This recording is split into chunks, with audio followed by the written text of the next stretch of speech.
एकादशी तिथि पर जगत के पालनहार भगवान विष्णु की पूजा अर्चना करना बेहद शुभ माना जाता है।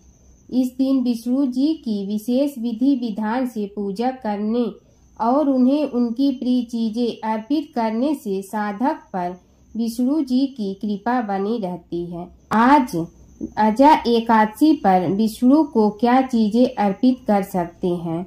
भाद्रपद माह के कृष्ण पक्ष की एकादशी को अजा एकादशी के नाम से भी जाना जाता है। ऐसा कहा जाता है कि इस व्रत को करने से साधक को शुभ फलों की प्राप्ति होती है। साथ ही भगवान विष्णु की कृपा से सभी मनोकामनाएं भी पूर्ण होती हैं।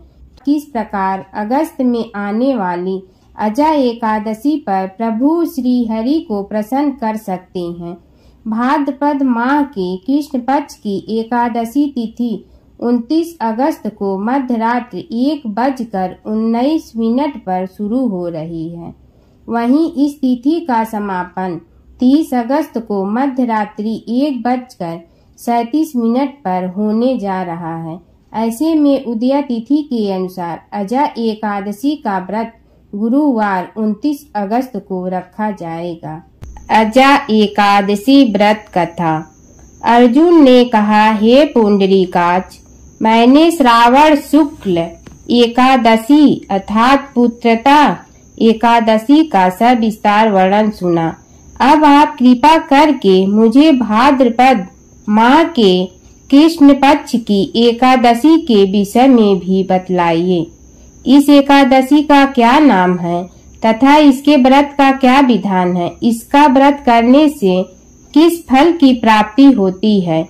श्री कृष्ण ने कहा, हे कुंती पुत्र, भाद्रपद माह के कृष्ण पक्ष की एकादशी को अजा एकादशी कहते हैं। इसका व्रत करने से सभी पाप नष्ट हो जाते हैं। इस लोक और परलोक में मदद करने वाली इस एकादशी व्रत के समान संसार में दूसरा कोई व्रत नहीं है। अजा एकादशी व्रत कथा। अब ध्यान पूर्वक इस एकादशी का महत्व श्रवण करो। पौराणिक काल में भगवान श्री राम के वंश में अयोध्या नगरी में एक चक्रवर्ती राजा हरिश्चंद्र नाम के एक राजा हुए थे। राजा अपनी सत्यनिष्ठा और ईमानदारी के लिए प्रसिद्ध थे। एक बार देवताओं ने इनकी परीक्षा लेने की योजना बनाई। राजा ने स्वप्न में देखा कि ऋषि विश्वामित्र को उन्होंने अपना राजपाट दान कर दिया है। सुबह विश्वामित्र वास्तव में उनके द्वार पर आकर कहने लगे, तुमने स्वप्न में मुझे अपना राज्य दान कर दिया। राजा ने सत्यनिष्ठ व्रत का पालन करते हुए संपूर्ण राज्य विश्वामित्र को सौंप दिया। दान के लिए दक्षिणा चुकाने हेतु राजा हरिश्चंद्र को पूर्व जन्म के कर्म फल के कारण पत्नी, बेटा एवं खुद को बेचना पड़ा। हरिश्चंद्र को एक डोम ने खरीद लिया जो शमशान भूमि में लोगों के दाह संस्कार का काम करवाता था। स्वयं वह एक चांडाल का दास बन गया। उसने उस चांडाल के यहाँ कफन लेने का काम किया, किंतु उसने इस आपत्ति के काम में भी सत्य का साथ नहीं छोड़ा। जब इसी प्रकार उसे कई वर्ष बीत गए तो उसे अपने इस नीच कर्म पर बड़ा दुख हुआ और वह इससे मुक्त होने का उपाय खोजने लगा। वह सदैव इसी चिंता में रहने लगा कि मैं क्या करूं, किस प्रकार इस नीच कर्म से मुक्ति पाऊं। एक बार की बात है, वह इसी चिंता में बैठा था कि गौतम ऋषि उसके पास पहुँचे। हरिश्चंद्र ने उन्हें प्रणाम किया और अपनी दुख भरी कथा सुनाने लगे। राजा हरिश्चंद्र की दुख भरी कहानी सुनकर महर्षि गौतम भी अत्यंत दुखी हुए और उन्होंने राजा से कहा, हे राजन, भादो माह के कृष्ण पक्ष की एकादशी का नाम अजा है। तुम उस एकादशी का विधान पूर्वक व्रत करो तथा रात को जागरण करो। इससे तुम्हारे सभी पाप नष्ट हो जाएंगे। महर्षि गौतम इतना कहकर आलोक हो गए। अजा नाम की एकादशी आने पर राजा हरिश्चंद्र ने महर्षि के कहे अनुसार विधान पूर्वक उपवास तथा रात्रि जागरण किया। इस व्रत के प्रभाव से राजा के सभी पाप नष्ट हो गए। उस समय स्वर्ग में नगाड़े बजने लगे तथा पुष्पों की वर्षा होने लगी। उन्होंने अपने सामने ब्रह्मा, विष्णु, महेश तथा देवेंद्र आदि देवताओं को खड़ा पाया। उन्होंने अपने मृतक पुत्र को जीवित तथा अपनी पत्नी को राजसी वस्त्र तथा आभूषणों से परिपूर्ण देखा। व्रत के प्रभाव से राजा को पुनः अपने राज्य की प्राप्ति हुई। वास्तव में एक ऋषि ने राजा की परीक्षा लेने के लिए यह सब कौतुक किया था, परंतु अजा एकादशी के व्रत के प्रभाव से ऋषि द्वारा रची गई सारी माया समाप्त हो गई और अंत समय में हरिश्चंद्र अपने परिवार सहित स्वर्ग लोक को गया। हे राजन, यह सब अजा एकादशी के व्रत का प्रभाव था। जो मनुष्य इस उपवास को विधान पूर्वक करते हैं तथा रात्रि जागरण करते हैं, उनके सभी पाप नष्ट हो जाते हैं और अंत में वे स्वर्ग को प्राप्त करते हैं। इस एकादशी व्रत की कथा के श्रवण मात्र से ही अश्वमेध यज्ञ के फल की प्राप्ति होती है। विष्णु भगवान की जय। एक लपसी था, एक तपसी था। तपसी हमेशा भगवान की तपस्या में लीन रहा करता था।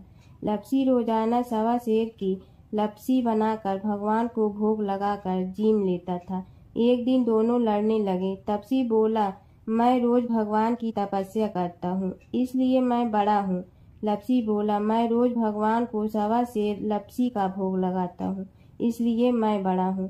नारद जी वहाँ से गुजर रहे थे। दोनों को लड़ता देखकर उनसे पूछा कि तुम क्यों लड़ रहे हो। तपसी ने खुद के बड़ा होने का कारण बताया और लपसी ने अपना कारण बताया। नारद जी बोले, तुम्हारा फैसला मैं करूँगा। दूसरे दिन लपसी और तपसी नहाकर अपनी रोज की भक्ति करने आए तो नारद जी ने छुपकर 1.25 करोड़ की एक अंगूठी उन दोनों के आगे रख दी। तपसी की नजर जब अंगूठी पर पड़ी तो उसने चुपचाप अंगूठी उठाकर अपने नीचे दबा दिया। लपसी की नजर अंगूठी पर पड़ गई।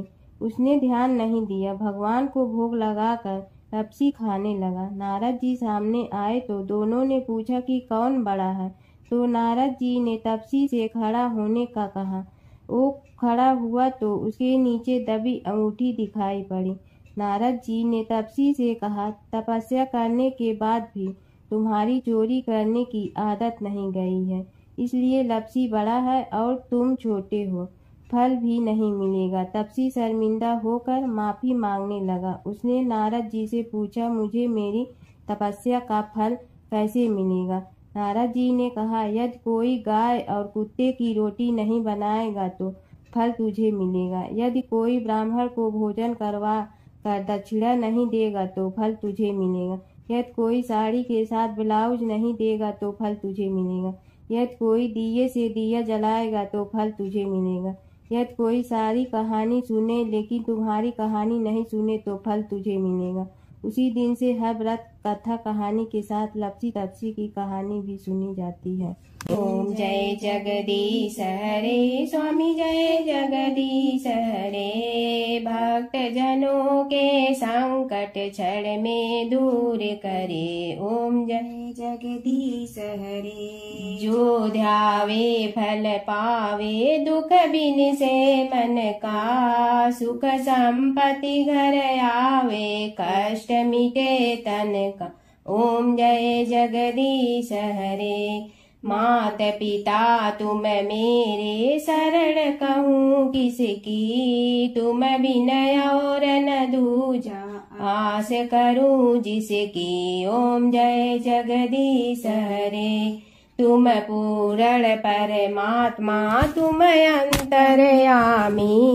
पार ब्रह्म परमेश्वर तुम सबके स्वामी, ओम जय जगदीश हरे। तुम बिंदा के सागर तुम पालन करता, मैं मूरख कल काम कृपा करो भरता, ओम जय जगदीश हरे। तुम हो एक गोचर सबके प्राणपति, किस विधि मिलूं दया में तुमको मैं कुमति, ओम जय जगदीश हरे।